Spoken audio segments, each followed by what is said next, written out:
ba naman kayo? Alam mo, ang dami na nating hakbang para paunlarin ang ating demokrasya.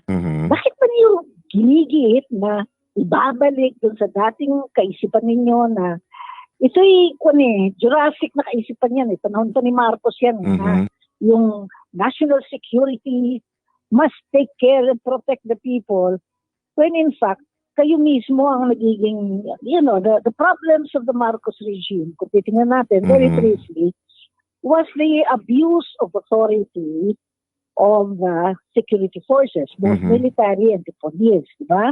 Kasi ang kanilang konsepto ay controlling. They must control the entire society and the entire government upang sa ganun, mapatuloy yung kanilang kapangyarihan at yung kanilang pamamahala, which is dictatorial na. Okay.